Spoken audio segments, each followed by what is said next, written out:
पिछले वीडियोस में भी हमने आपसे डिस्कस किया था स्कूल सेफ्टी के बारे में, स्कूल इंफ्रास्ट्रक्चर के बारे में, बट बहुत इंपॉर्टेंट है, स्कूल सेफ्टी को मेंटेन करना बहुत ही ज़रूरी है। हम आज इसका पार्ट 2 करेंगे और उसके बाद हम डे बाय डे वीडियोस लेते आएंगे। आज हम इसका पार्ट 2 आपको दिखाने जा रहे हैं, स्क्रीन पर चलेंगे, बट उससे पहले मैं आपको बता दूं, मेरा नाम जितेंद्र सिंह और आप देख रहे हैं मेरे फर्स्ट। बहुत ही ज़रूरी बात है, हम आपको बताएंगे स्कूल्स के बारे में, स्कूल सेफ्टी के बारे में। अगर आपको लगता है कि फिर भी कुछ चीज़ें रह गई हैं तो आप मेरे कमेंट कॉलम में डाल सकते हैं, तब तक ये भी बता सकते हैं अगर आपको लगे अच्छा कि आप ये चीज़ें कवर कीजिए। हम अगर कुछ चीज़ें कवर नहीं कर पा रहे हैं तो आप कमेंट कॉलम में डालिएगा और वीडियो पर अंत तक बने रहें, जिससे कि आपको पूरी जानकारी मिल पाए। हम काफ़ी सीरीज इस पर लेकर आने वाले हैं, तो वीडियो को अंत तक देखिएगा। नए हैं तो चैनल को जरूर सब्सक्राइब कीजिएगा। और अब वीडियो को शुरू करते हैं, तथा बहुत ही जल्दी स्क्रीन पर चलते हैं। और ये जो NCPCR का मैनुअल ऑफ सेफ्टी है, उसके जानकारी लेते हुए हमने काफी चीजें आपको पहले वीडियो में हमने आपको बताई थी।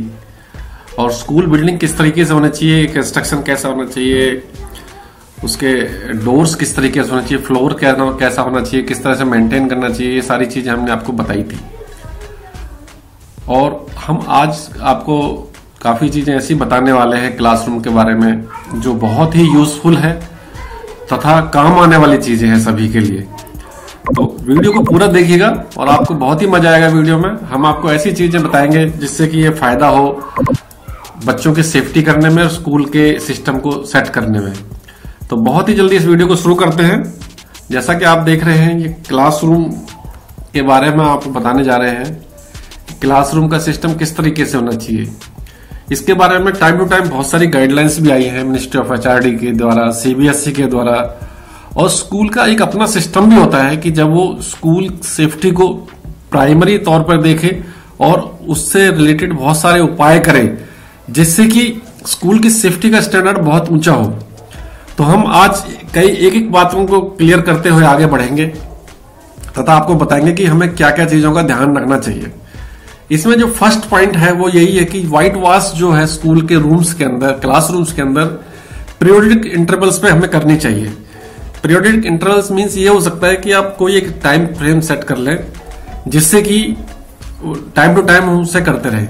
पर जनरल स्कूल्स के अंदर ये देखा गया है कि ये मई जून के अंदर जो छुट्टियां होती हैं तभी व्हाइट वॉश की जाती है। बट ऐसा नहीं है कि हम साल में एक ही बार व्हाइट वॉश करें, हम 6 महीने का एक पीरियड भी सेट कर सकते हैं, क्वार्टरली कर सकते हैं। और कभी कभी ऐसा भी होता है कि किसी कारण से अगर व्हाइट वॉश खराब हो जाता है या सफेदी खराब हो जाती है तो हम उसको उसी टाइम करवाएं या 1-2 दिन के अंदर कराएं। तो ये हमारे अपने सिस्टम के ऊपर है कि हम कब उसको व्हाइट वॉश कराएं जिससे कि स्कूल मेंटेन रहे तथा हाइजीन मेंटेन करने में बहुत ही आसानी हो। और नेक्स्ट पॉइंट आता है कि window should be secure, there should be no broken glasses. Classroom के अंदर बहुत सारी विंडो लगाई जाती हैं डिफरेंट रीजन से, नेचुरल लाइट्स के लिए, हवा आने के लिए। लेकिन उसमें होता क्या है कि अगर हम ठीक तरीके से उनकी देखभाल ना करें तो उससे दुर्घटना होने की संभावना होती है। किस तरीके से होती है? अगर ग्लासेस उसके अंदर जो लगे हुए हैं वो ठीक तरीके से इंटैक्ट नहीं है या जो हिंचेस हैं वो प्रॉपरली दीवार के अंदर नहीं गड़ी हुई हैं तो खिड़कियों से या उसके विंडो ग्लासेस से नुकसान होने की संभावना है। और जो फिटिंग जो होती है उसकी पूरी लूज नहीं होनी चाहिए, प्रॉपर तरीके से इंटैक्ट होनी चाहिए। तीसरा पॉइंट अगर हम देखें तो ब्लैक बोर्ड के बारे में है। ब्लैक बोर्ड भी पूरी तरीके से अच्छी तरीके से फिटेड होने चाहिए। ये ब्लैक बोर्ड हो सकते हैं, सॉफ्ट बोर्ड हो सकते हैं, व्हाइट बोर्ड हो सकते हैं, टच स्क्रीन बोर्ड हो सकते हैं। क्योंकि टच स्क्रीन बोर्ड वगैरह में काफी जो हैवी होते हैं आजकल जब ये आते हैं, क्योंकि इस तरीके से उसको बनाया जाता है कि उसके अंदर बहुत सारा सिस्टम रन करता है। तो जितने भी बोर्ड्स हैं क्वालिटी बहुत अच्छी होनी चाहिए उनकी, और हमको इस चीज का ध्यान रखना चाहिए कि वो ठीक तरीके से इंटैक्ट हो तथा फिट किए गए हों, तथा कोई भी उसका जो क्लैंप है या लैचेस है वो ऐसी लूज ना हो जिससे कि बोर्ड गिर जाए और कोई दुर्घटना हो जाए। तो बोर्ड्स का हमें बहुत ध्यान रखना है और इन सब चीजों को ध्यान रखेंगे तभी हमारी चीजें सेफ रहेंगी तथा हम सब सेफ रहेंगे तथा दुर्घटनाओं की संभावना बहुत कम हो जाएगी। चौथे पॉइंट हम जाते हैं, जब बिल्डिंग को कंस्ट्रक्ट किया जाता है उसके अंदर प्रॉपर वेंटिलेटर होने चाहिए, विंडोज होनी चाहिए। मैंने पहले भी इस वीडियो के शुरू में बताया आपको जैसा कि विंडोज का बड़ा रोल होता है।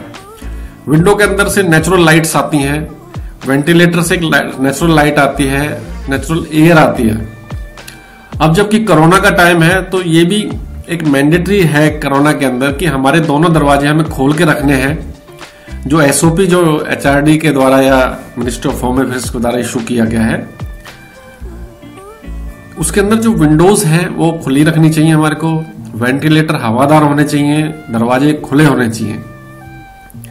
क्योंकि जितना एक एयरी रूम होगा हम एसी से बचाव रखेंगे, इतनी फ्रेश हवा या एयर रूम्स के अंदर आएगी, उससे क्या है कि एक पढ़ने का जो माहौल है वो बहुत ही अच्छा होगा। दूसरी बात, क्लासरूम के अंदर जो फ्लोर्स होते हैं वो ना तो रफ होने चाहिए, ना ही इस तरीके से होने चाहिए ज्यादा स्लिपरी होने चाहिए। हमें इस तरीके का मटेरियल यूज करना चाहिए कि जिससे कि जब चले बच्चे या हम लोग या टीचर स्टाफ चलता है तो उस पर पकड़ होनी चाहिए। यानी रफ टाइल या लेदर फिनिश टाइल्स का भी हम लोग यूज कर सकते हैं अंदर। उसके अंदर हमें चिकनी टाइल्स या बहुत ही स्लिपरी टाइल्स का कभी भी उपयोग नहीं करना चाहिए। टाइल्स इस तरीके की होनी चाहिए जो यूजर फ्रेंडली हो, जिससे कि बच्चे स्लिप ना करें।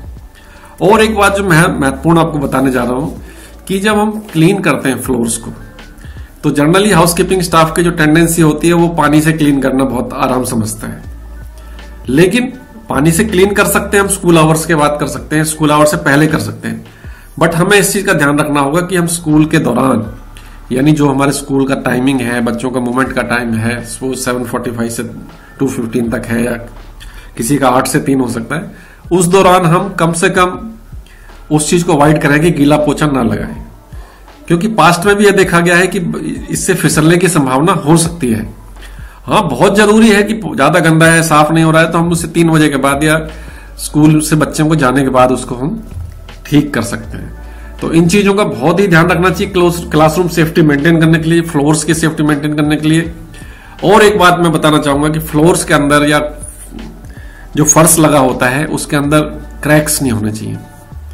कहीं से भी जरा सा क्रैक या अप डाउन अनइवन अगर सरफेस है तो उससे भी दुर्घटना की संभावना हो जाती है।